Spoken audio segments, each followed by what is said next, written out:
So are you getting this PPT on your screen? Yes, sir. Okay. So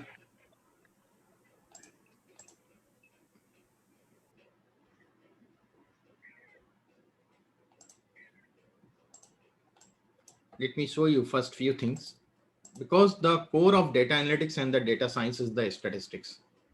And data analytics part,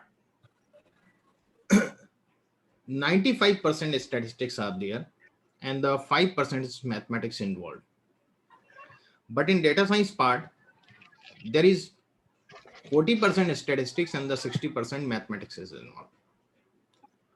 So we are talking about the data analytics. So the core of data analytics is statistics. Okay. So if you see the generic definition of statistics, so you see statistics is a science and art of collecting, classifying, computing, analyzing, interpreting, and presentation of data and its insights. So statistics is a science and art both. We collect the data, we classify the data, then we compute the statistics. Statistics means the mean, mode, median. These all things are called the statistics. And after getting some results in a numeric value or whatever, we analyze it. We analyze the result, and after analyzing, we interpret in some word, some statement, and finally we present that interpretation and result with table or with text or with figures, graphs, whatever. And we also do with some insights of the data. So this is the statistics. Now you see this is the science and art both. So let us see why it is science and why it is an art. So look at here. You see there is a small data, and we have to find out the mean of this data.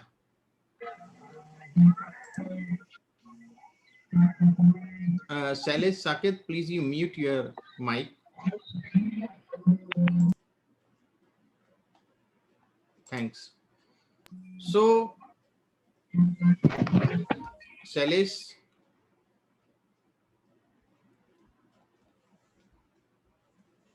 can you compute the Now mean it's of this okay. data? Please you mute your mic. So can you compute this, the mean of this data and write on the chat box, please?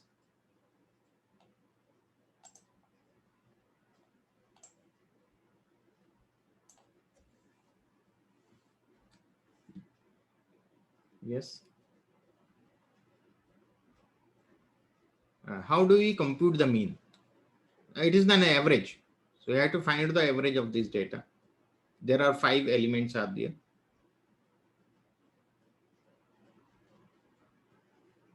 Correct, Satya? Raj, correct? Avid, correct? Other also calculate in right on the chat box, so I could feel that you are taking interest and we could interact to each other.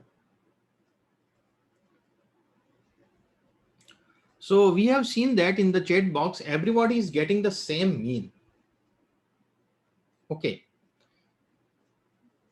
If we are not making any calculation mistake, there are some mathematical formula working behind this, or everybody knows that we have to sum up all the numbers and divide by the total number, total count of the number. So we are getting the same result. It doesn't mean that I am more experienced person than you, my mean would be better than your mean. Is it possible? No. So it is a science. Science always gives us this uniform result, the same result always. If we mix the acid and base together, we will always get the salt and water. Nobody could get the alcohol out of that. So that is a science. Okay. Now I will show you one more thing, why it is an art. Look at this.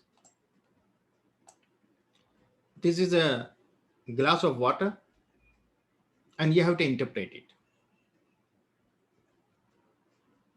How do you interpret this glass of water? Please you write on the chat box. What would be the interpretation of this?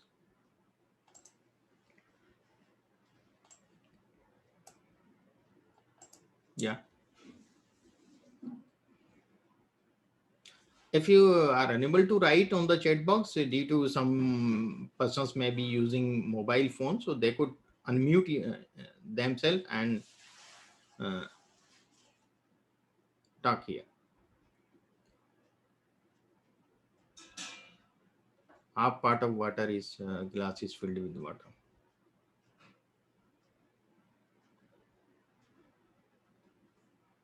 Yes, half filled.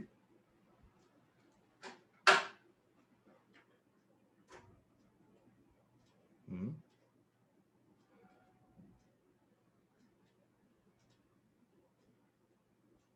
Yes, someone else.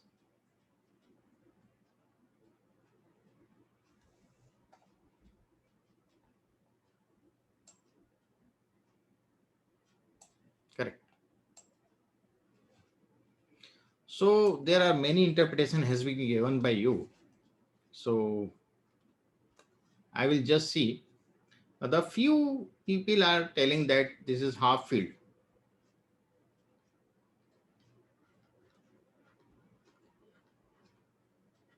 and the some are telling that it is half empty.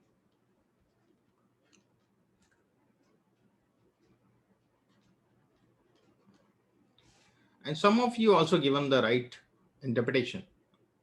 I am very happy to see that here. The correct interpretation of this glass of water would be this glass is full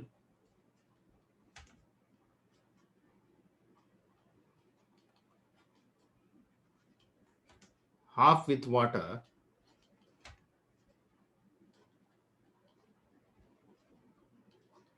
and half with air.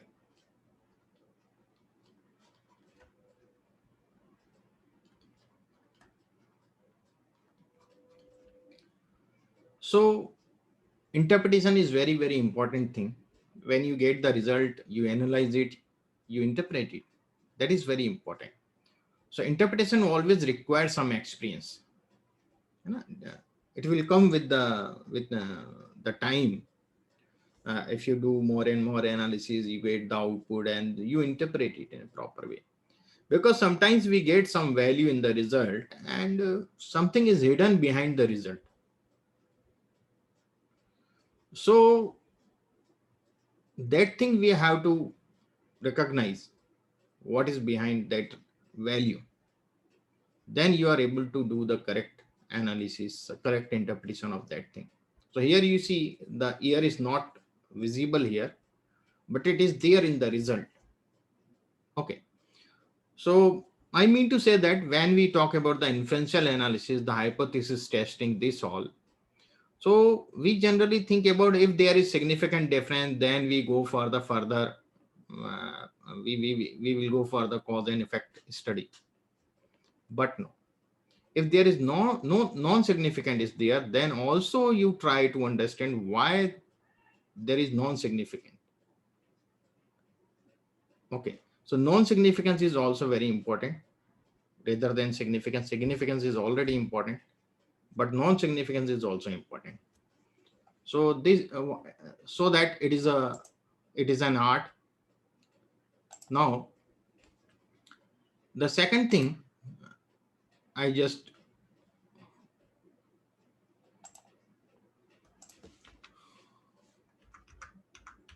we come to that slide. Now are you getting this my slide on your screen? Yes. No, sir. Are you getting slide? No. Okay, just a moment. Again I share this. Now it is visible to Okay, you? sir. Okay. It's okay, sir. Okay. So I will just take 5 minutes to introduce this thing, then we will start the main essentials of the statistics. Okay. Now we come to the data analysis. you have seen that statistics is a science and art, and data analysis is a process. It is not a science. It is not an art. It is a process of inspecting, cleansing, transforming, and modeling data. We inspect the data, and then we clean the data and transform in a particular row and whatever the dimension you want, and modeling data with the goal of discovering useful information and informing conclusion and supporting decision making. So this is the whole process of the data analysis. And whereas if you see the data science, it is an umbrella term that encompasses data analytics, data mining, machine learning, and several other disciplines. Several other disciplines. And the data science is an interdisciplinary field, and that uses scientific method, process, algorithm, and system to extract knowledge and insights from many structured and unstructured data. Now I will talk about the structured and unstructured data. What is structured data and what is unstructured data? Structured data, what we are getting in the row and columns, like in the SQL, on the Excel sheet, on the CSV format sheet. You get the data text, and you will see the some strings are there, some character are there. There may be some numbers in the some column. So this is the structured data. And unstructured data is what? That is the images, text messages. These are all the unstructured data, like the voice. These are all the. So this is the basic classification, structured and unstructured data. Here we will talk about the structured data only. Okay. Okay. So data science is related to data mining, machine learning, and big data, these all. Okay. So this is all about the data analysis, data science, and statistics. In the last, you see in this slide, I have written what is first statistics. Can you explain? If you are having some data, so what you will calculate first? What is first statistics? I give you one idea. Suppose you have a categorical column. Okay. There are categories, male, female, and transgender. 3 categories are there. So what you will do with that column? What statistics you will measure there?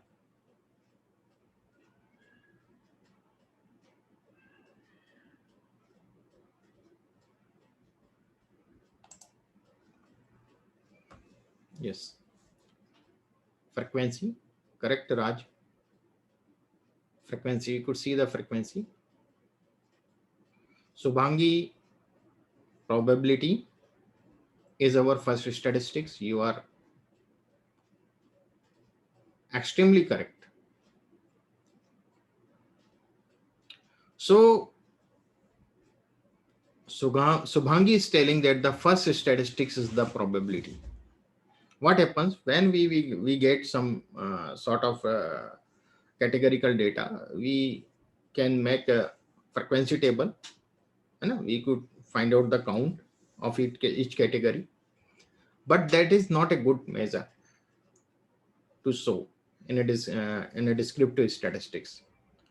The good measure you could use, instead of frequency, if you use the percentage, it would be better. So percentage is what? We know that, we all know that about the percentage. Percentage is we have the favorable outcome.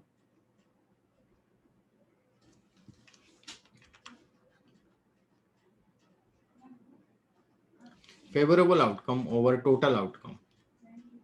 And that is basically the probability. We know that. And this probability we multiplied by 100%. So that is the percentage.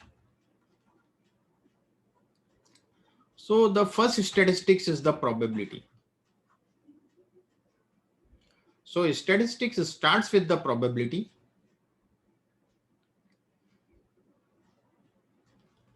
and ends with the probability. Okay.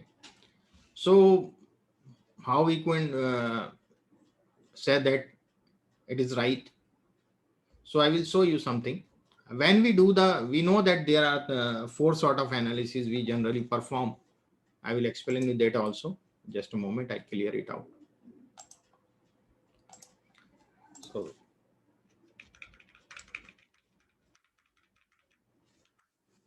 So look at here. These are the analysis types of the analysis we perform in data analytics and the data science. And here you see analysis refers to breaking a whole into its separate components for individual examination. And here you see I have divided this in four compartments are there. One is the descriptive, second one is the inferential, and it is the perspective. Basically, generally we write there. I have changed it previously, but it would be better. It would be more easy to understand. Prescriptive. So descriptive analysis, then inferential analysis, predictive analysis, and prescriptive analysis. So descriptive analysis means whatever you have in the data, how many males are there, how many females are there. You know? So these are all the descriptive analysis, mean of the particular variable, standard deviation. These all things, mean, mode, median, measure of center tendency, measure of dispersion, some sort of correlation between two variables and among variables we could see it. So these are all descriptive analysis. Inferential analysis, why it is. Suppose if there are two section in a class, section A and section B, and we see the average marks of mathematics of both the section we want to compare. So we will apply some test on that, and we could then find out whether there is significant difference or not. If we get some significant difference in the marks, then we could say that we will go for further to find out the cause and effect. What are the cause for this significant difference? So that is the study of why this difference exists. Okay, Mr. Ramya, please you mute your mic.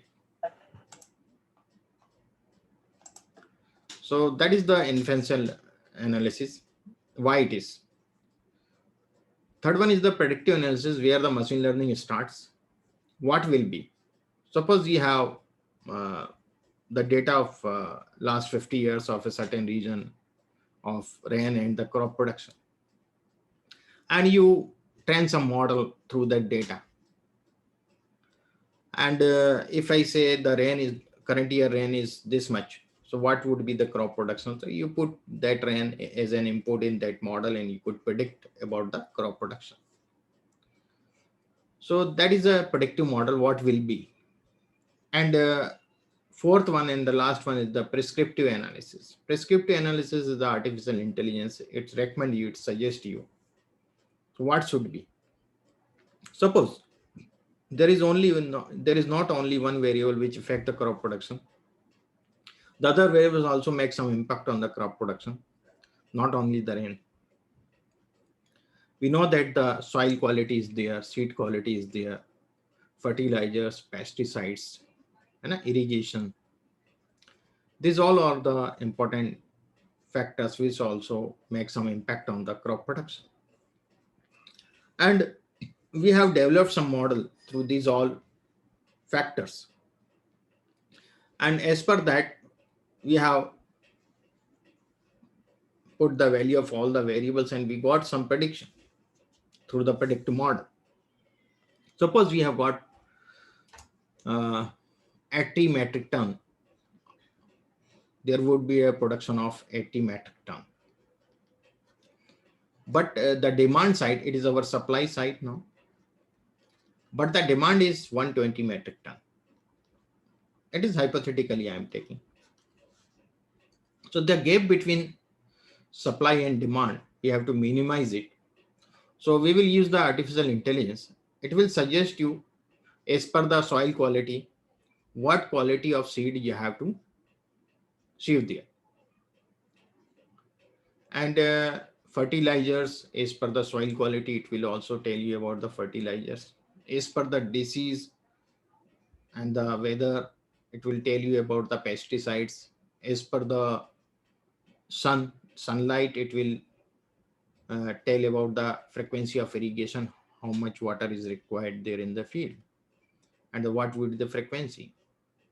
So this all it would be suggested to you, and you apply this thing in your field, then you could minimize this gap from between 80 metric ton to 120 metric ton, or you may get this target also, you may achieve this target. So this is the prescriptive analysis. Okay, so we come to back our last point, previous point, what we were discussing. The last, the statistics starts with the probability and ends with the probability. Why it is so? Because here I have told you, we use the probability, the percentage in the descriptive analysis. We generally take the percentage. Okay. Here we take the percentage. A percentage is nothing. It is the probability multiplied by 100%. In the inference analysis, whatever the result you get, the final you take the decision, you accept or reject the hypothesis through the p-value. What it? I think most of you are the academician, and you know what is p-value. And as per the p-value, if I am talking about the 95% confidence level, then if your result p-value is less than 0.05, your null hypothesis will be rejected. Okay. And if it is greater than 0.05, your null hypothesis would be accepted. So this is the, we are ending where? We are ending with p-value, inference and analysis. The similar thing we use in the predictive analysis. When we make some model, suppose we are making a model of chatbot. Chatbot, you know that it is here in the mobile application, in the banking mobile application, you will get the chatbot. So it is the AI chatbot. It responds you. Whatever you text message there, then it responds you. So what happens? There are two models works in chatbot. One is the NLU model, that is the core model. Second is the dialogue management model. In the core model, what happens? With the help of NLP, we crack the text and we try to find out the intention of that text message. Because if we have to inquiry something, so my text message would be different from your text message, but the intention would be same. So there may be difference in the text, but the intention would be same, what you are doing. If you are making complaint, if you are warning or whatever, so that is it just see the intent, or intent through the modeling what we are doing. We have fed so many intent over there, and it will search out it will find out the intent with the probability. The intent which has highest probability, that intent it will transfer to the dialogue management model. And there's some entities is also there, some other thing also there. I'm not going in the deep. So that intent it will transfer to the dialogue management model. As per that intent, the dialogue management model will respond. So here also what we are doing, we are checking the highest probability. So this is also ending with the probability. Okay. Similarly, in the artificial intelligence, so what is the difference between ML and AI? I just explained you. There is no difference in the algorithm, but the difference of stage. ML is an infant and AI is an adult.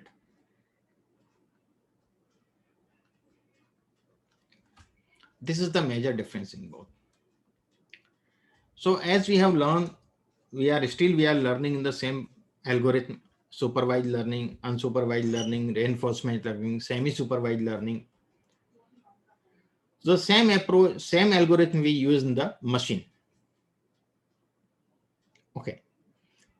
What is supervised learning? Supervised learning is like that. If to a small child in a home, we teach him like that, this is your uncle, and we show some pictures of the lion. This is lion, this is cat, in this way.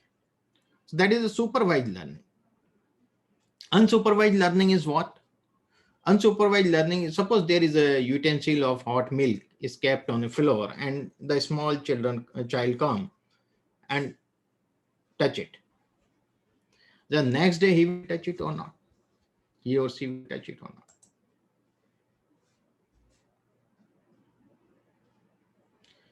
Are you getting my voice, everybody?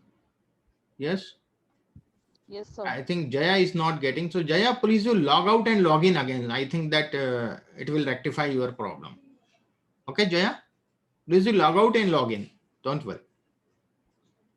There may be some technical issue from your side. So you just log out and log in, then you will get the voice. Okay. So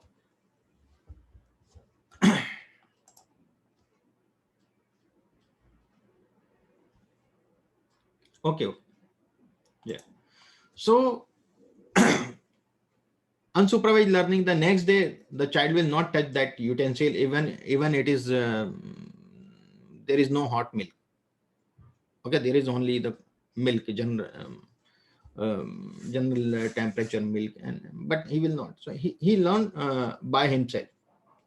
So that is the kind of unsupervised learning. Reinforcement learning is what? Sometimes if you give a pen to a small child, what he will do? He will try to take in his mouth. So we will warn him, we will request him, please don't keep it in your mouth. It can harm you. And sometimes we also make one slap on his face. So that is the reinforcement learning. We are correcting the mistake. So the same algorithm we are using it. There is some semi-supervised is also there. So in the perspective of learning, if I tell you, here you are attending this session, it is a supervised learning. It is supervised learning for you. There is one instructor who is live, he is giving the lecture, and you could ask the question on the real time. So that is a supervised learning. If you have purchased some course of the Udemy, the course having the recorded videos, so that is the semi-supervised learning. That is not an instructor-led online teaching. That is the already recorded video are there. You have to make your more effort to understand the things. You could not ask there. So that is the semi-supervised. Okay, so that is the difference between supervised and semi-supervised. Unsupervised is what? You just go in the internet, on the YouTube, you search the video, whatever the topic you want to learn. That is the unsupervised. Okay, so I think this thing has been clear to you. So what happens? So in this way, we train the machine, and after that, we give data to the machine. The feed of the machine learning algorithm is data. We provide some data. After some time, it would be adult, getting that data, and we retrain the model. It understand all the patterns, and then it will. It is a back propagation. We could say that it will give you the suggestion and the recommendation, as our children also do the same thing. Our child, our daughter and son also do the same thing. When they came in the 11th, 12th standard, then they give you some suggestion. If you are going to purchase some mobile, So they will give the suggestion, Papa, don't purchase this one. You purchase this one. This one has the good feature. So now, because he is intellectual now, the same thing is here. The artificial intelligence is also the intellectual, and with the time, is part of the 2 years, of the 6 month, of the 1 year, or the 2 year, maybe the 10 year, maybe the 5 year. Through the experience, has got some knowledge. So some understand the pattern, or understanding the pattern is the knowledge for AI. So is there any question somebody want to ask? Can unmute himself or herself and ask to me. Now we start our session with some theoretical part, essentials of the statistics. Yes. Do you have anyone any question regarding this? Yes, nobody has any question. Okay, that's good. So let's continue our session with just I open my whiteboard here. I share my whiteboard with you. Are you getting this whiteboard? Yes, sir. Okay. So let me resize it first. And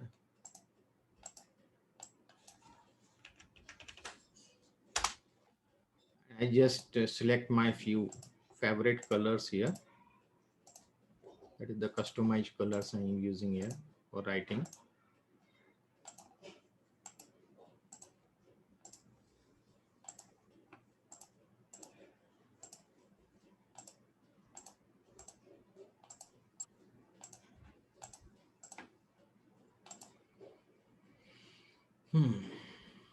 It's okay. One more. Let's continue. So these essentials of statistics we are going to study here.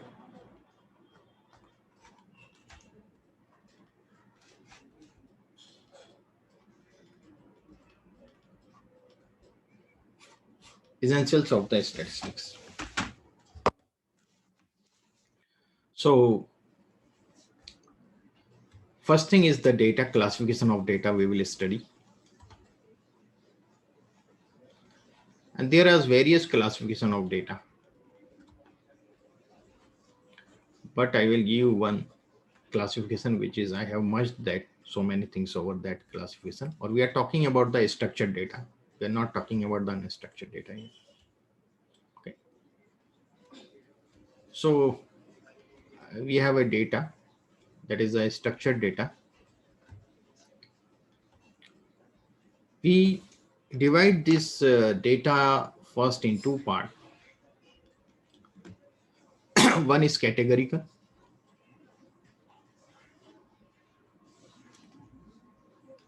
Second one is numeric. In the categorical, it is also called the nominal data.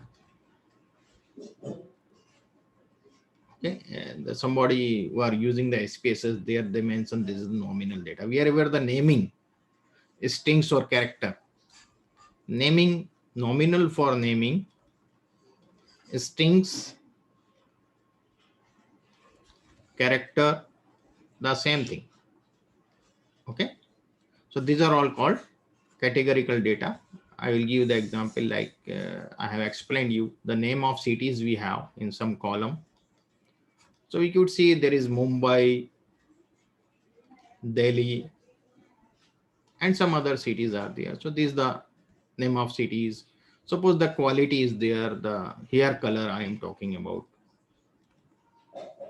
It may be brown, it may be black, it may be red, it may be golden, it may be silver. Okay. It may be white, black. So these are the categorical data. Got it? So we could easily recognize it. Now, whenever we see the data frame, and we could easily recognize this categorical data. Numeric data, wherever we have a number, that is a numeric data, but it is also divided in three parts.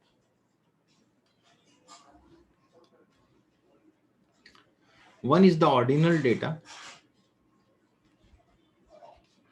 Second one is our binary data. And third one is the scale. Scale again we have divided in two parts, interval and ratio. Interval and ratio. Okay. So numeric, wherever the number, it is called a numeric. Ordinal data is what? There is an order. There is no fixed interval between two consecutive orders. So generally we use the Likert type scale here. We use, I take the dark color. So Likert type scales. Okay. There are various Likert type scale, agreement, satisfaction, and importance. So Likert type scale we use here. We could use the Likert type scale 0.3 to 0.10 generally. So I'm talking about the 5 points Likert type scale. So in the 5 points Likert type scale of agreement,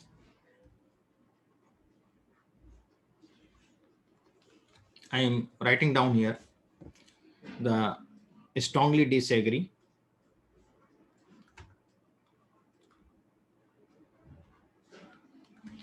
then disagree, then not certain, then agree,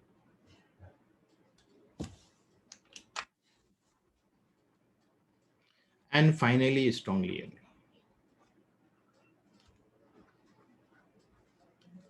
So you see these are the category basically, but in the data analytics, we convert this category into some number.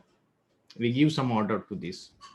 Suppose I am giving the order 1, 2, 3, 4, and 5. And you could see there is no fixed interval between this order 1 and 2 and 2 and 3 and 3 and 4. So I will give you an example for that. So why there is no fixed interval? Suppose there is a company ABC. ABC company is there. There are 3 employees working on the same post in that company. Mr. X, Mr. Y, and Mr. Z. So management decided to give rupees 2,000 increment monthly salary. And with this amount of increment, all Mr. X, Mr. Y, and Mr. Z are strongly disagree. Got it? And then management decided 3,000 increment, suppose. Okay. So with this amount, all the employees are not satisfied. They are all strongly disagree. Then company decided to add more rupees 2,000 to the increment. So now the total increment is rupees 5,000. So we see this additional 2,000. How does it change their opinion? Okay. So we see. I'm writing here strongly disagree, not certain, agree, strongly agree. Now I'm giving to the number 1, 2, 3, 4, and 5. We see for Mr. X. Mr. X was strongly disagree with 3,000. With additional 2,000, now he is strongly agree.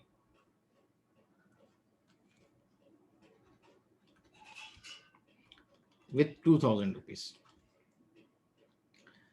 But Mr. Y, he just switched to not certain.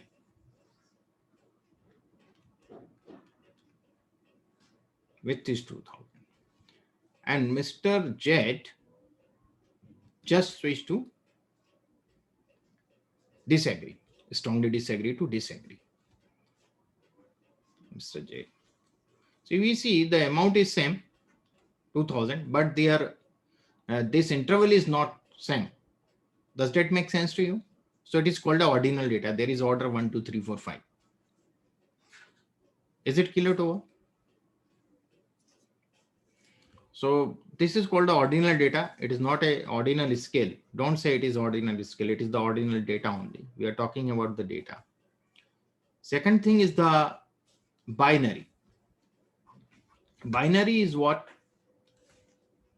If we talk about the binary,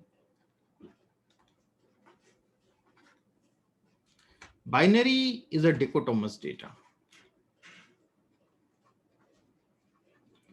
Means suppose we have two categories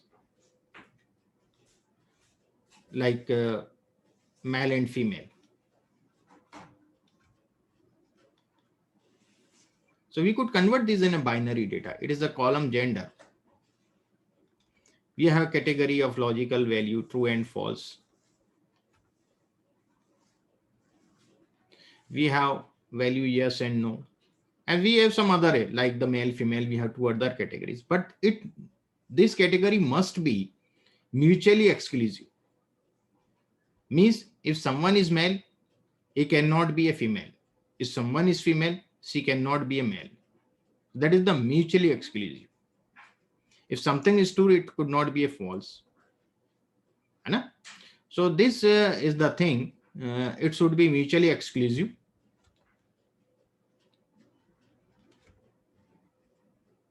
It must mutually exclusive to each other. Okay. So generally we record it, we convert them in numeric form. So suppose here if I talk about the true and false, so true generally we take 1 and the false we take 0, yes we take 1 and no we take 0. But here in this case, if you have this sort of category like male and female, some other also. So which one you will take 1 and which you will take 0. So there is no order.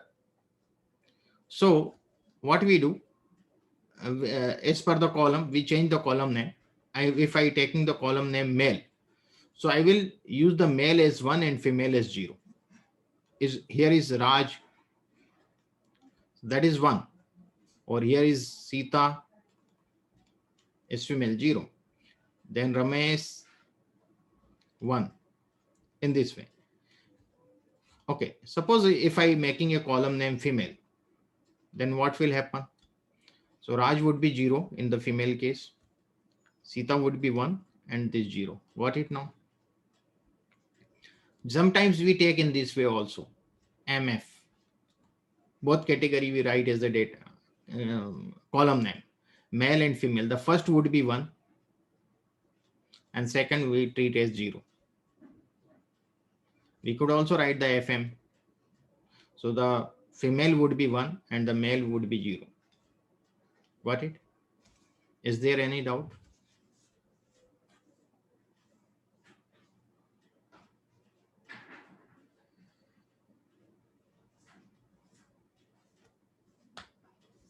Okay, does that make sense to you?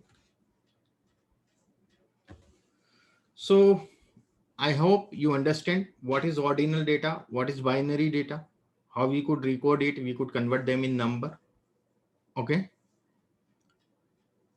Now let's see some other scale. In the scale, you have seen the interval and ratio data. Because why it is important? Because when we do the exploratory data analysis, we should have the knowledge of data. We should have the different types of, we should have the knowledge of different types of data. So we are learning this thing. So now I am talking about the scale.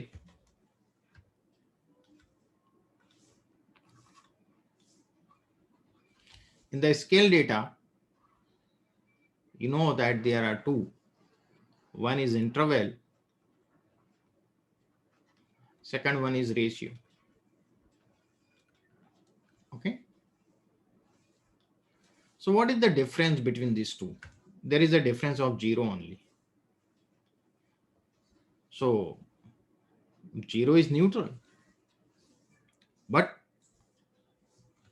how we could say there are two types of 0 generally.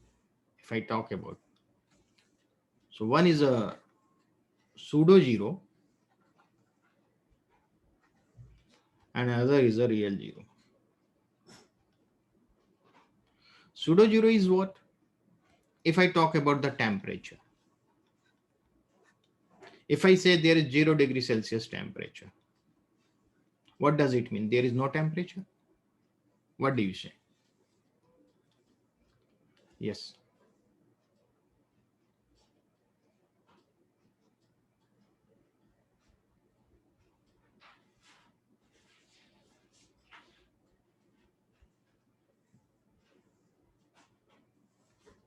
Yeah.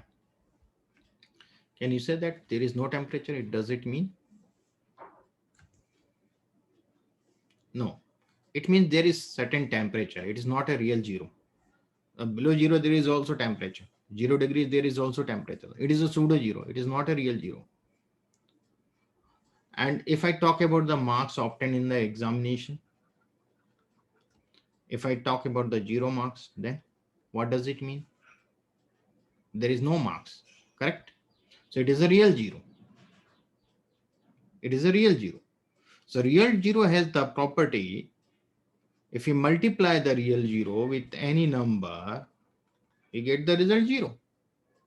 If we divide any number by 0, we get the infinite. But here in this case, in the pseudo zero case, we could not get this result.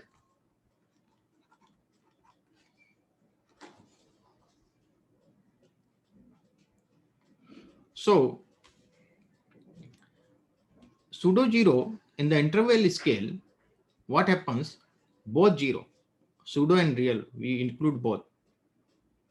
Pseudo and real, both would be here. And the ratio, we will take only real 0.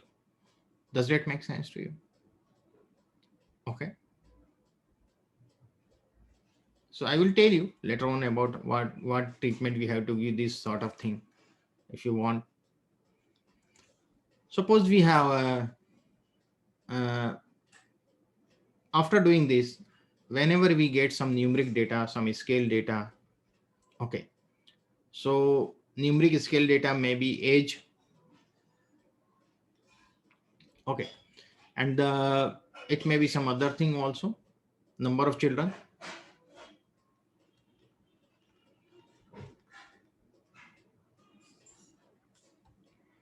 So age would be it may be 18, it may be 21, it may be 49, it may be 36, it may be 25. In this way, you get the age.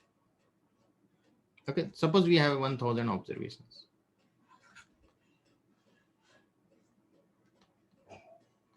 In the 1000 observations, we could get near about 80 unique values.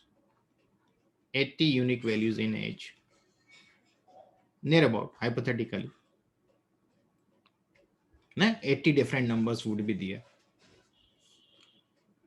But in number of children, there may be no children, there may be one children, there may be 3 children, there may be 2 children, there may be 1 children. So at the most, suppose we are getting the unique value, hypothetically I am telling, as per the present scenario, we are getting only 5 unique values. How many? 5 unique values. So what are the values? There is no children, there is 1 children, there is 2 children, 3 children, 4 children. So these are the very few unique values. Both are the numeric. Both are the scale. But one is the continuous. This sort, if we have the more unique values, many unique values, so it is a continuous data. If there is very few unique values, so it is a discrete data.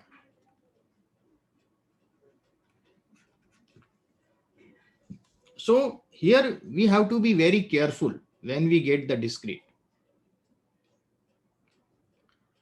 because so please you rename yourself. I'm not getting your name here on the chat box. There is a, please write your name. Yes. it would be better if you log out and log in again, so you could get the voice. Okay, sometimes there is technical problem.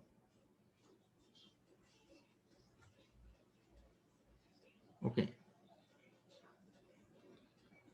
so I think other are getting my voice. Okay, okay, fine. So here we have to be very careful in the discrete. If you are getting the some variable is a discrete, continuous, we don't have to bother about the continuous. We will treat it, no problem, as it is. But in the discrete, we have to take some decision here. There is a decision making process will involve whether you will go as a numbers or you will convert this as categorical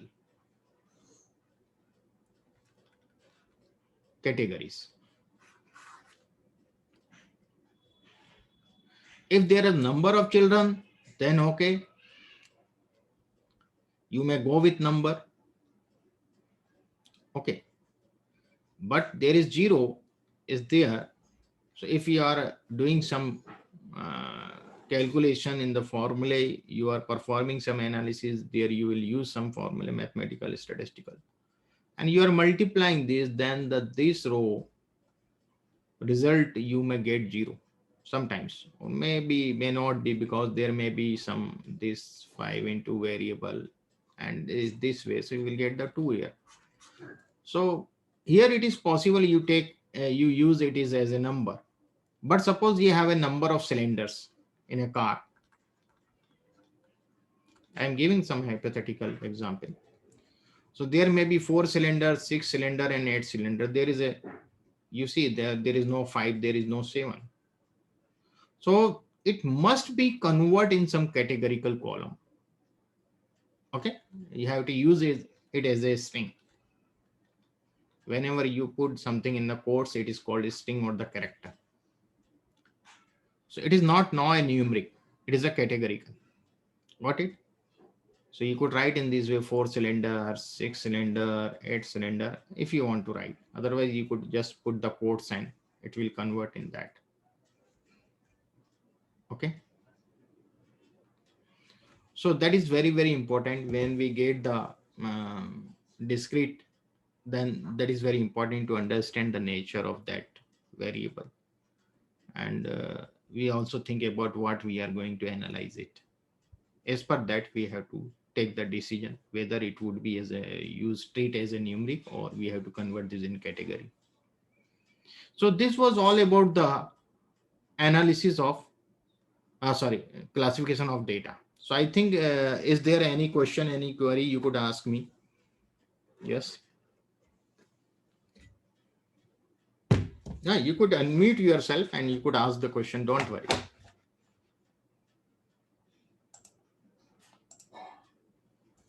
Yes.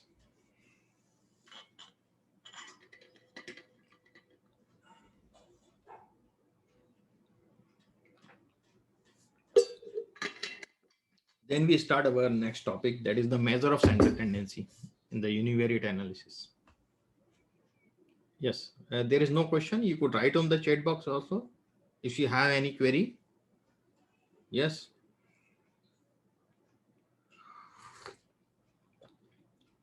Satya, do you have any query? No.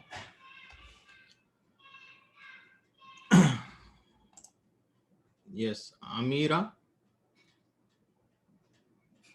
Amul. Question. Yes, do you have any query? Up to now you understand about the classification of data, everybody understand? Okay, nice. So if it is okay, there is a reaction button, you could make a thumbs up. Use the thumbs up there. There is a reaction button you will see on your screen. If you are getting, you don't have any query, you please thumbs up. So thumbs ups give me some energy. Okay. So it's give me the energy more than the cup of tea. So thanks. Most of you got it. Let's we continue with our topic. Uh, I again share my screen with you.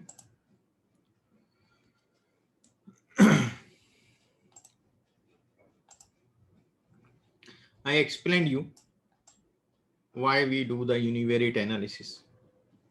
Okay, we will also do practical, but practical will start from tomorrow. Today it is a theoretical session. Tomorrow we start with R. And these all things how we do it. Just today, some basic concepts I am going to provide you.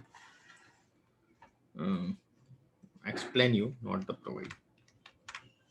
So now we start the measure of central tendency.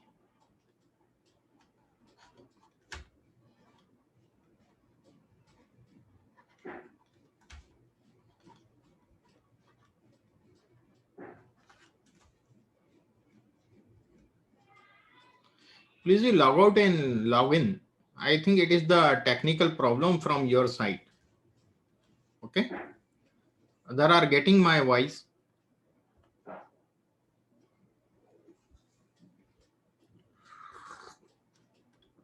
I just, because he's not getting my voice, so I write.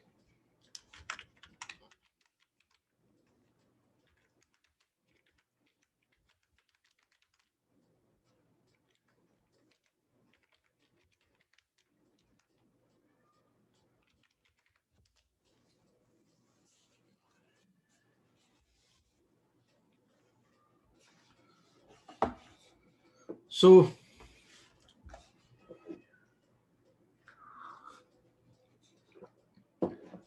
why we use measure of central tendency? First thing is that because we have a data and we want a single value which could represent our data. Like we choose one member of parliament who represent our constituency at national level. Okay. The same similar way, we use some value which we could, the value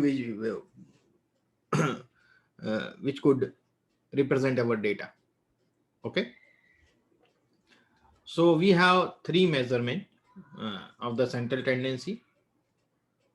Everybody knows about it. It has been, everybody have idea about this all because we are learning since our childhood. Mean, median, and mode. Okay. If I talk about the mean is a aggregate measure. I just change the color. It is a aggregate measure. It sum up all the values and divide by the total count. Okay. Sum of count.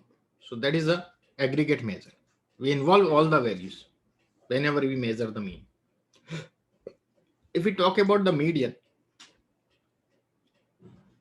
it is a partition measure. It divide, first we arrange the data in ascending or descending order, then we divide the data in two parts with the middle most value. It is the partition measure.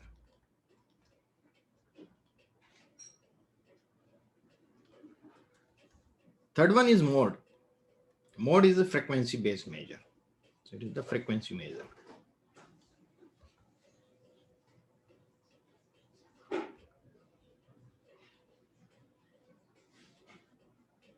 Got it? So we have mean have a different nature, median has a different nature, and mode has a different. It is the highest frequency data, the value you will say it is a mode. Okay. Now we talk about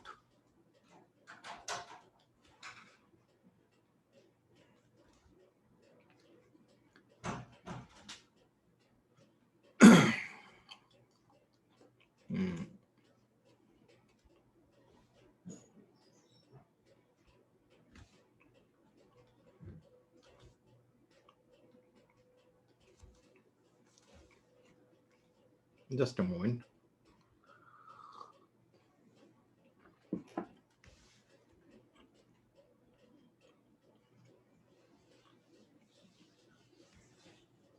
unique.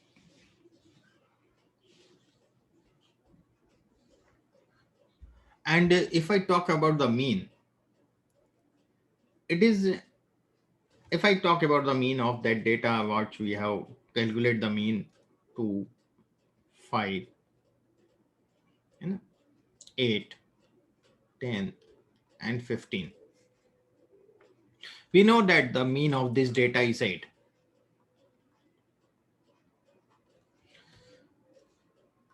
If you see here, it is the minimum value.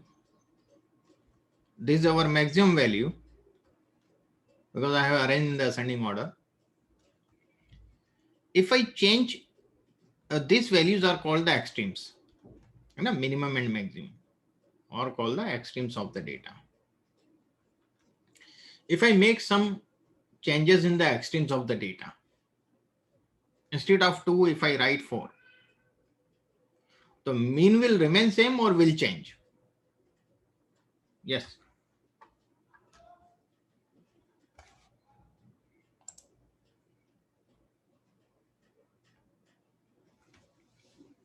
Yes. Anybody else? Change. Mean will change. So mean is very sensitive. It is sensitive to extremes.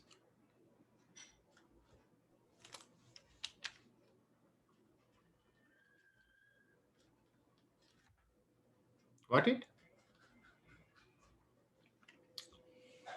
Now, if I ask what is the median of this data, can somebody tell me the median of this data?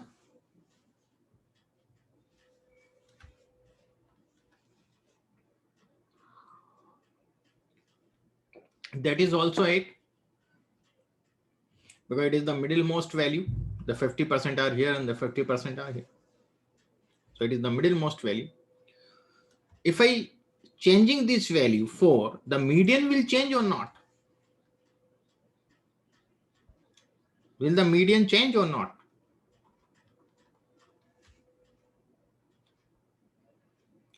No change. So what we got the conclusion, it is not sensitive to extremes.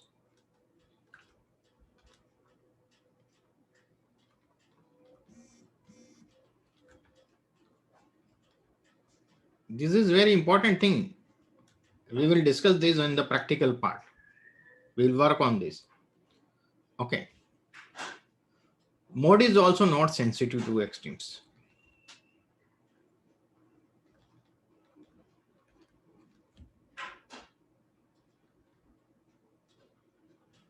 Got it. Now we come to the point. We get always unique mean of a data. There would be a unique one and only one mean of a data. There may not be two mean of a single variable. Median will also be a unique value. There would not be a two median. But the mode may be more than one, sorry. It may be bimodal, it may be trimodal. So may be more than one, or may not be unique.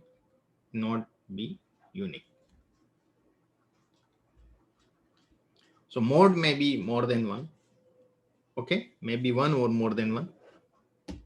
Is it clear to all? Any doubt here? We don't have to go into the formula. We are just getting the concept, what we use there, because the formula everybody knows the formula and the thing about it. That is not we don't have to use the formula in the R and the Python in any language. Okay, you just know the nature of the statistics.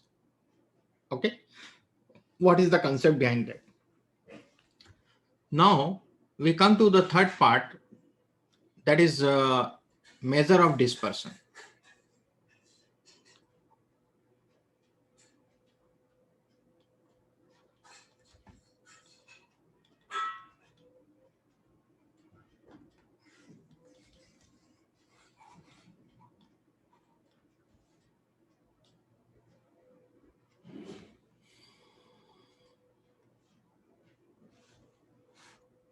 What is dispersion basically? Can somebody explain what is dispersion? What is the meaning of dispersion?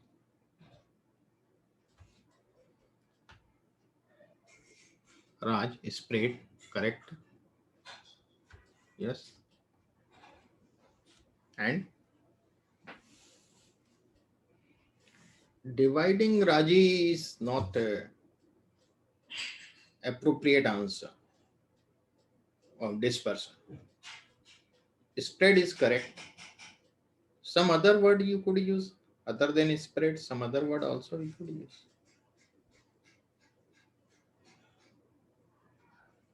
think classification is not a dispersion. Distribution is correct. Flatness of curve is not like that. Variation is a component. We find that thing.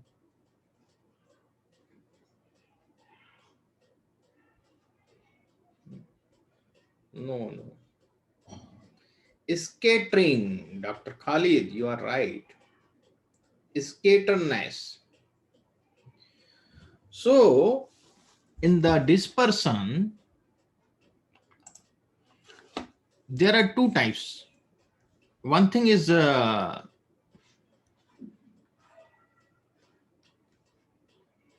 spreadness. Second is a scatterness. Got it? What is spreadness? Spreadness is overall. If I have a data like this,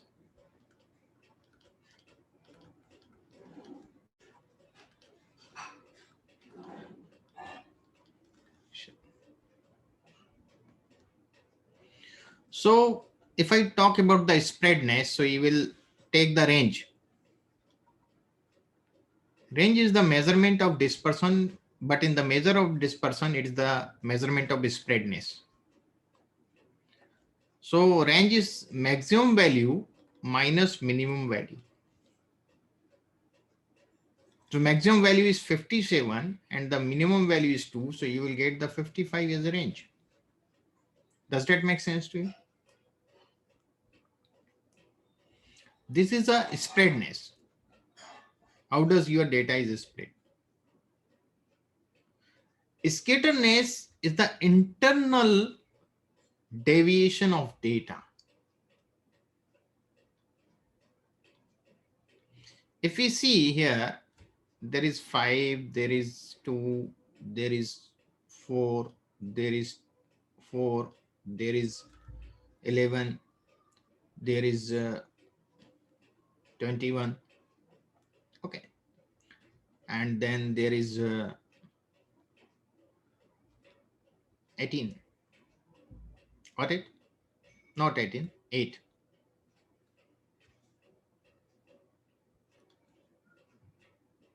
Is this, am I correct?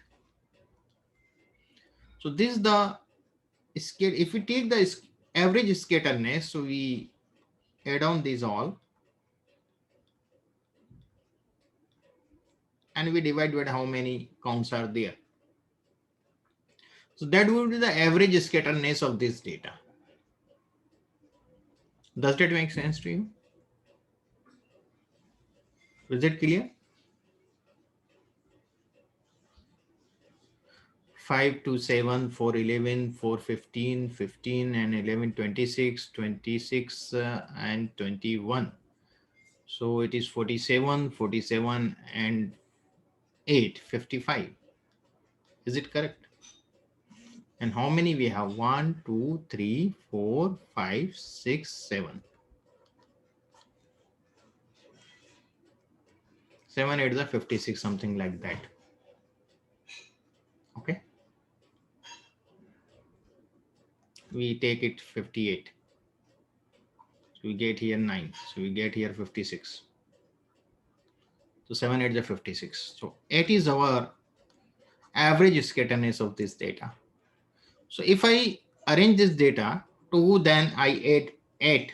So 10, 10, then 18, 18, 26, 26, then 8, our 34 and 8, it is 42, 42 and 8 50, and 50 and 8 58. Got it? That you see 1 2 3 4 5 6 7 8. Does it make sense to you? So this is the scatterness. So average scatterness is 8 of this data. Okay.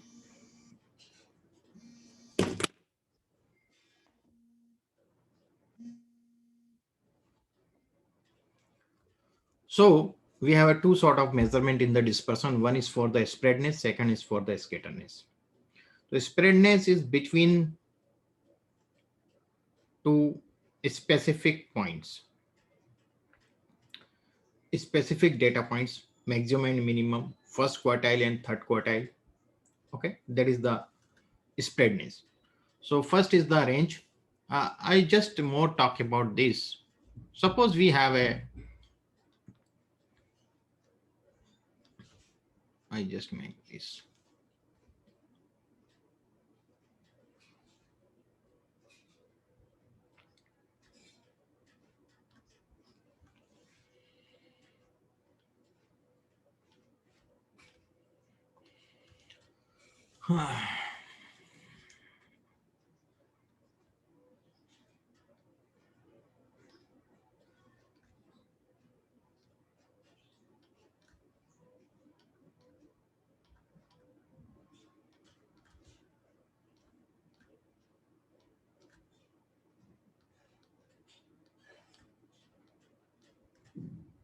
This we have, and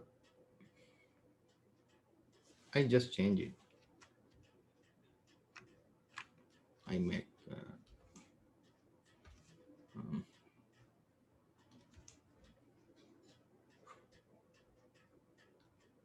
from here. So I want some more digits over there.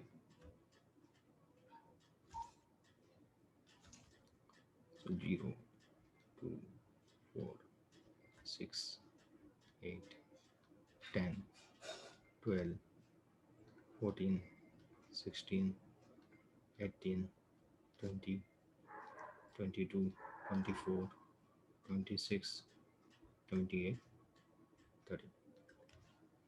So these are the points we have.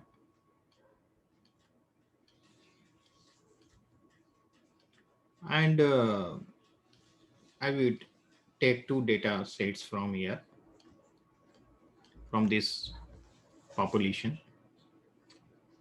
First data set I am taking from here to here. It is my A data set. And one I am taking here.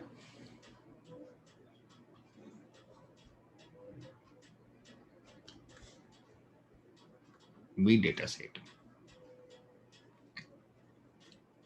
Okay. Now I want to find out the range. So what would be the range of A?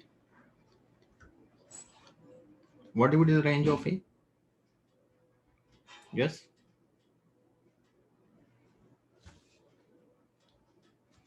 It is 8. Correct. 10 minus 2 is equal to 8. In the range of B, what would the range of B? That is also 8. 28 minus 20, that is 8. If I say, if you are getting the offer letter from two company A and B, and they mention that the range of salary of our employees is 8. Hypothetically, we are taking, both company are telling you the 8 range. So can you go to some conclusion which company do you have to select if they have just mentioned the range? Yes. Can you get some decision according to that? We cannot take any decision. Okay, we will not analyze it because it is a relative measure. It is a A relative measure. Range is a relative measure. Oh, sorry, absolute measure. Sorry, no, absolute measure. It is an absolute measure. We require some relative measure for taking some analysis. Now, what we do in the analysis, we always compare the thing, then you could do the analysis. Otherwise, you could not do the analysis. If I say that there is a, if I'm giving you the statistics like the percentage, the average result of a so and so school is 67%. You will say, okay, you don't have any comparison with other school or with the overall population result. Whether it is good result or bad result. You could not say that. Because you don't have any other thing for the comparing. The comparison is very, very important in the analysis. It is in the human nature. We compare ourselves. Uske paas, he has that car, I must have that much. Whatever, the comparison is very important. The jealous, also data also jealous. In statistics, there is so too much jealousy is there. So then you could perform the thing. So you are right, Mr. Subhang, not the Miss Subhangi. Coefficient of range, correct.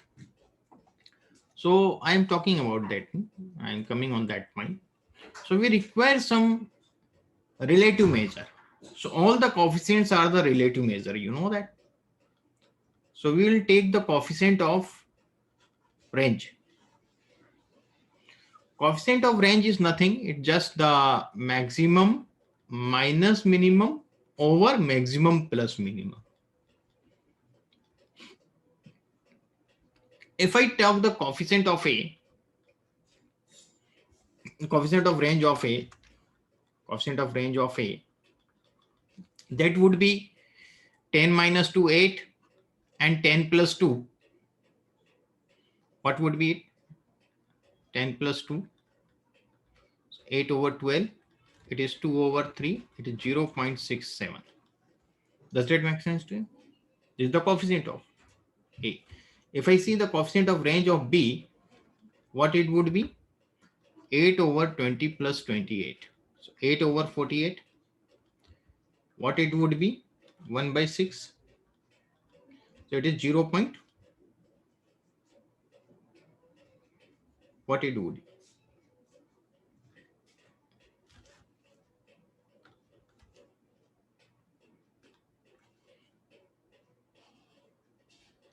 One, 7 or 1, 6. Okay.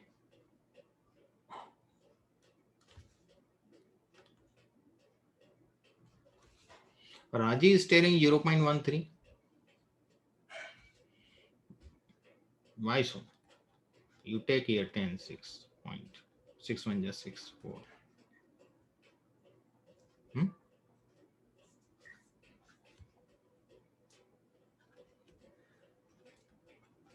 0.16. I told that thing. 0.16. Okay. So that is the 0.16, correct. So I'm writing here 0.16, not the 0.17.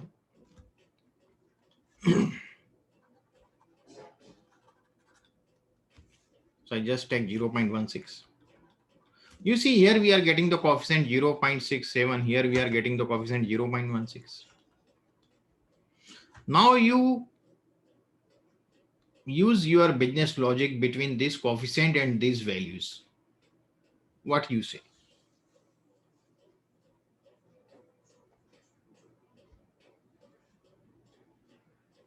It is showing that if there is a high coefficient of range, so the data is from the low values. It is a low value data. Got it?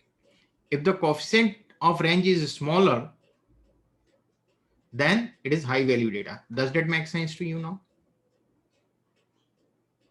Okay. So instead of range, if they have given you the coefficient of range, then you could better decide that the B would be the better offer for us, better proposal for us. because the salary is given through the high value salary they are giving to their employees. Does that make sense to you? Is it clear? So this is the coefficient is always the relative measure. So we take the coefficient, if we compare the two things in the correlation analysis, you see that we use always the coefficient of correlation, Karl Pearson coefficient, Spaceman rank or coefficient of correlation, Kendall tau coefficient of correlation. There are so many other coefficients. So that is the relative measure. Does that make sense to you? Now we come to the point about the interquartile range. Second measurement of the spreadness. Interquartile range. What we do here in the interquartile range, I explain you first.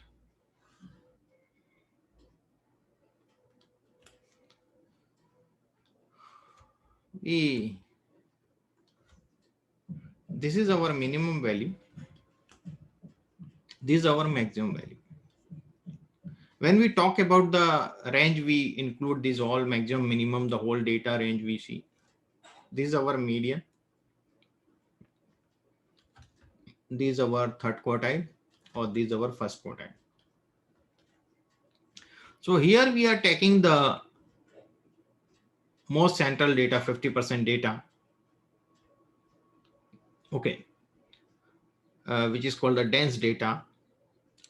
And this data we are using in an interquartile range. So it is IQR, which is Q3 minus Q1, the range between Q3 and Q1, in which the 50% data we are getting here. 25% is here and the 25% is here. These are called the whisker. Okay. So this is the interquartile range. If we talk about the coefficient of interquartile range, then it would be Q3 minus Q1 over Q3 plus Q1. Does that make sense to you now? There is another measurement, that is the semi-interquartile range.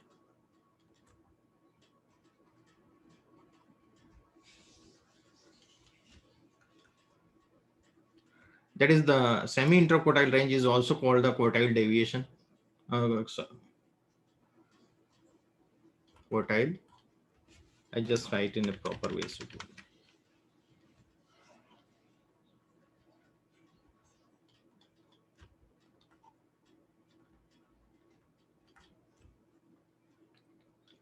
So it is nothing. It is just Q3 minus Q1 over 2. That is the interquartile, semi-interquartile range or the quartile deviation, or the coefficient would be same. Coefficient would be same for those.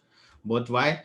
Because the Q3 minus Q1 over 2 over Q3 plus Q1 over 2, and 2 will eliminate each other and you will get again the same thing.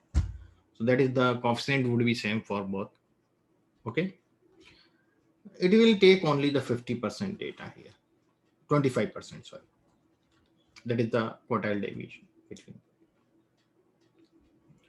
So this was all about the spreadness. Now we talk about the scatterness. So the scatterness, I have told you about the average scatterness here, but this is not a good measure. The good measure is that because we are using some central tendency, or we see the deviation of each and every point from the central tendency, and we take the average of those deviation, but that is called the measure of scatterness. Okay. So first I am talking about the mean absolute deviation.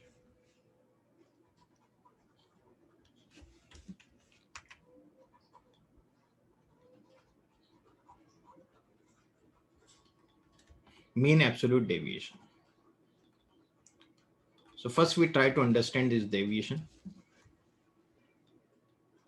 Visualization I am giving you hypothetically.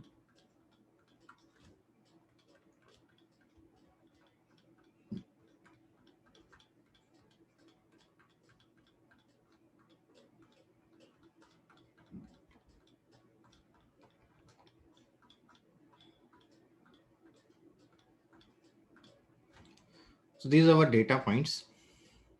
And we see here, these are our x1, x2, x3, x4. In this way, we have these data points.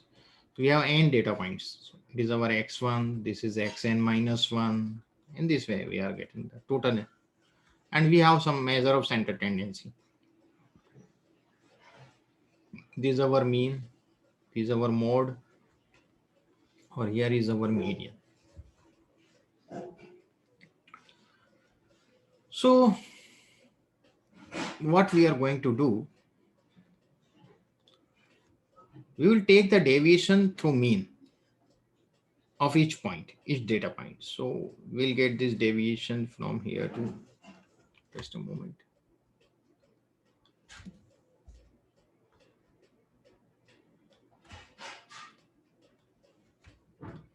Then we see this deviation.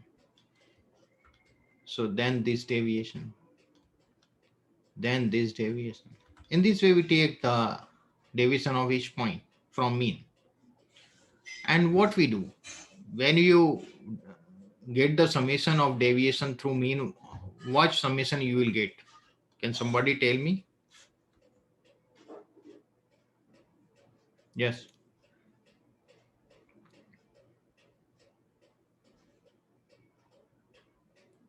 Suppose you have a data. I am taking one example. We have a data. And let's take it.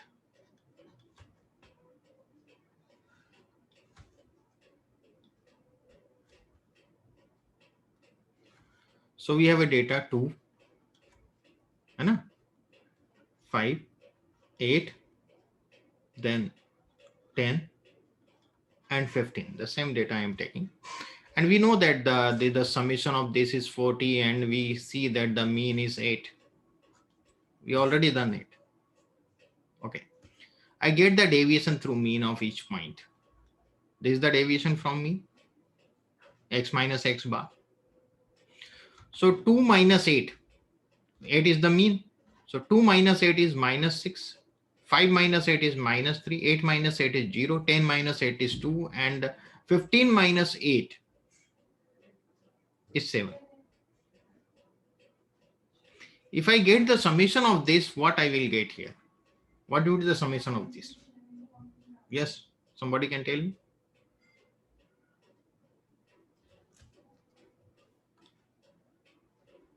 Raji, you calculate it.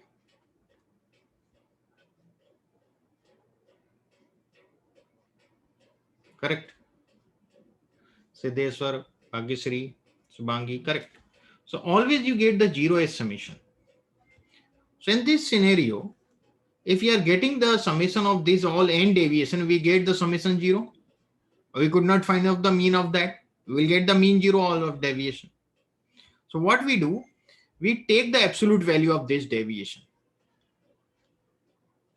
So we get the absolute value of x minus x bar. First we convert the all negatives in positive. Positive will remain the positive, and get the summation of those, and then divide by n. N is the total number of counts of the deviation. So this is the deviation, summation of deviation. We are dividing by n, summation of the absolute value of deviation divided by n. So it is called the mean absolute deviation, mean of absolute deviation. What it? So that is delta x bar is the symbolic for this. Delta x bar is the summation of x minus x bar over n. Similarly, we could take this deviation through the other central tendency like the median or the mode. So if we are taking through the median, then we get here x minus median over n. This is also the mean absolute deviation. Delta z.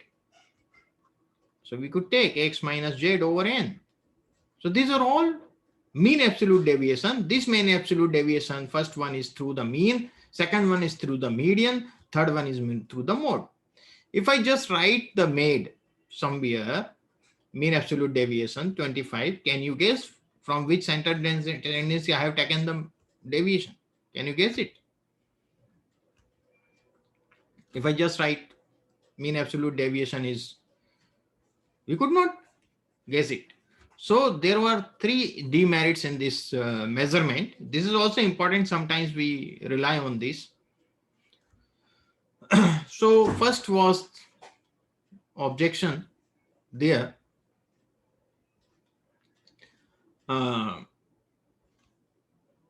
First objection was that there is no fixed central tendency. There is no fixed central tendency.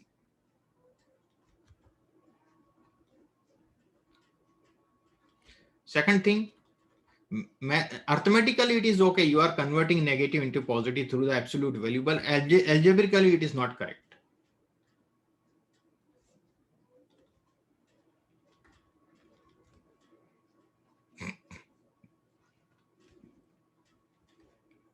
Third thing, unidirectional. These three demerits were there. Unidirectional means if you are getting, suppose you have the mean of 3 section of certain class and you have taken the mean absolute deviation. So it will be the positive. You will get always the positive value here. So it would be the one directional only. It will not go to the downward also of that mean. Does that make sense to you? It always be on the one direction. Okay. So it should be, the deviation should be like a pendulum. It should be on the both side with the similar distance. Okay. So it is the one directional only. So these were the three demerits in the mean absolute deviation. So they have decided to take the one standard deviation. They have given the name also the standard deviation.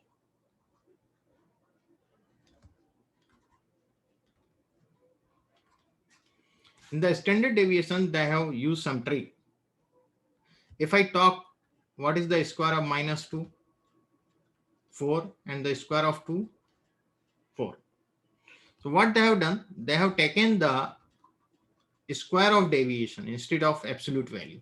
Then they have got the summation and divided it by the total count. Because it is the mean of the square of deviation, so they have taken the square root of this finally. And whenever you use the square root sign and you get the plus and minus sign, now we are getting the both side deviation, upward and downward. Okay.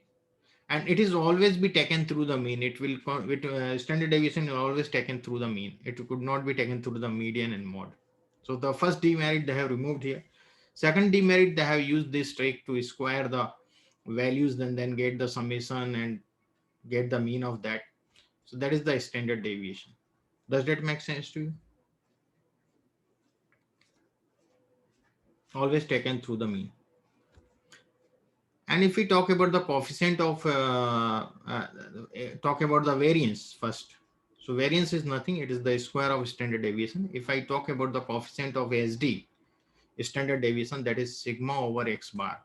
If I talk about the coefficient of variance, that is nothing. It is just we multiply the 100 in this.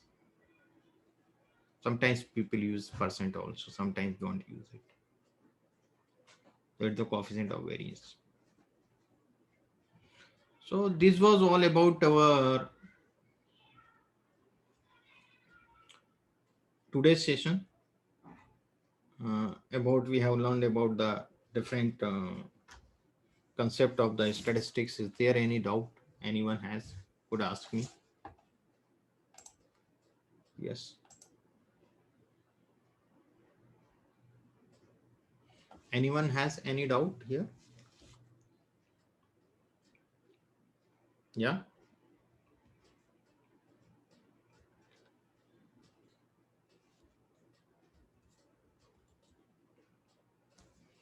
No doubt, Bhagyasri.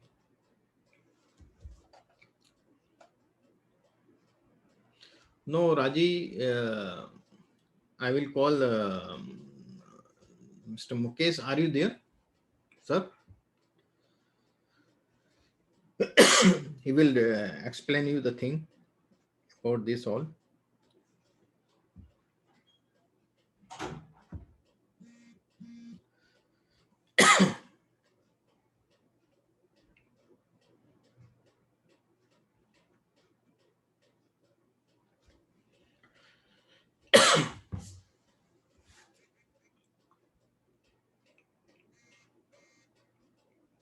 Because that is the math. Algebraically, it is the good way to convert the negative into positive. So we want to convert all negatives into positive. The positive will remain in the positive in the square. So we are using this. Yes, just a moment. Just a moment. We are just discussing on that.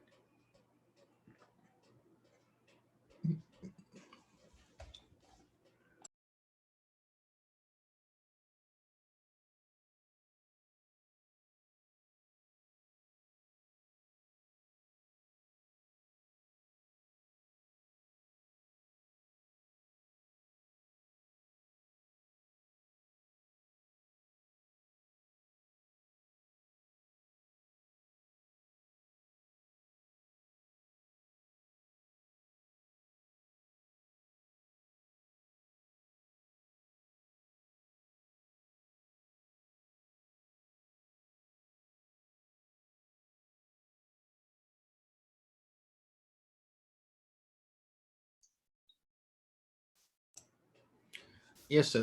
I have finished this session. Yes. So it is over to you, sir. There are some queries on the chat box.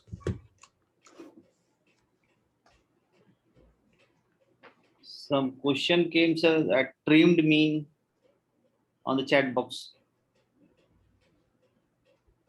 Are you getting the chat box or not, sir? Will be part of the-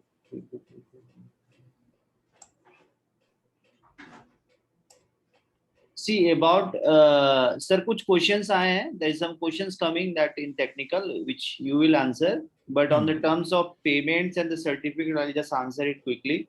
Yes, yes. See, the certificate fees and the study material fees is together, and it's club which is cost 1,000 rupees, 1,000 rupees in total. And for international participants, those who are not from India, who is outside India, they can pay through PayPal, and it cost $18, right? So on that part, I think if anybody has any other questions, please ask. The certificate will be provided at the end of the session. Once the session will finish, you will get the certificate. On the study material part, those who have already paid, you will get it like that every day. Let's say that today's session has been finished. By tonight, maybe 4 or 5 hours from now, you will get the study material plus the video recording of the session. Many times it happens that our network is not good, or you join late, or sometimes you have to leave early because you are working person, you have office. So many times you miss some session. To that have a the reference, you need a video recording of that session. So for that you can always refer your video recording, which will be provided to the all the paid participants. So paid fees is only $18 for international participant, for Indian 1,000 rupees. In PK, PayPal is not available. Try to find somebody that who is your friend, or somebody who is living in Dubai or somewhere. They can surely help you with the PayPal. To Dr. Khalid, yeah. Because there's a lots of participants from Pakistan, they have participated, and they have used this method. They tried to that have a common connections where through them they paid us. So all the participants can have a single connections. Those who have paid can use PayPal to and send together all the amount. So we will be able to help you. Yeah.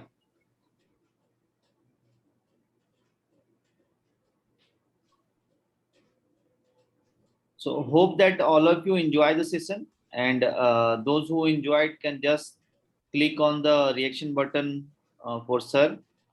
There's a reaction button where you can just click on thumbs up or clap. So for Dr. Parmar, those who enjoyed, you can just click thumbs up and clap.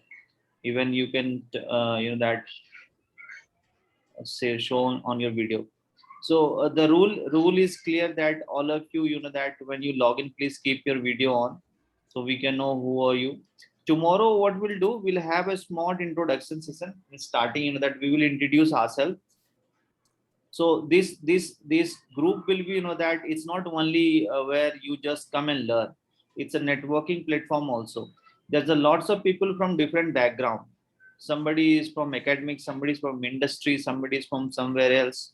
So many times it has seen that let's say that you are doing some research work on some topic, or some you have something like that, working on the some let's say that biological stuff. So you might have some industry people who may be joining here, who may be doing the course, can help you to get the further projects and all everything. So that's how you can just introduce little bit about yourself. Tomorrow we'll have that session like that. What your name, where are you from, and what you do exactly. So that small introduction help each other. And maybe we'll create a WhatsApp group also for this session, and where we can have a chat also about the program. For WhatsApp link, I will share you, maybe tomorrow I'll share you the WhatsApp group link. All right. So all of you, thank you very much for your presence. A few questions are there, so I'm just reply them. Yes, sir. Yes, sir. You can answer the. Yeah. So Sarang, you are asking about the trimmed mean. Trimmed mean mean the mean between Q3 and Q1 data. 50% data mean, generally we use it, trimmed mean for that. And some other aspect also we do. But basically the trimmed mean we get in the tools. That is from the middlemost 50% data mean is called the trimmed mean. Got it, Sarang?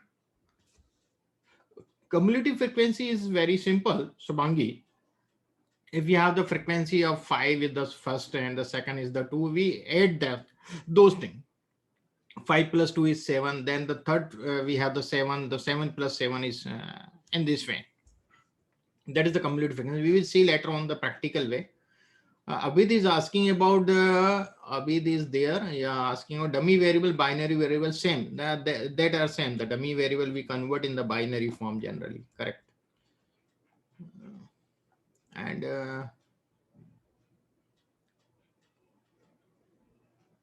okay, thanks Jayshree. And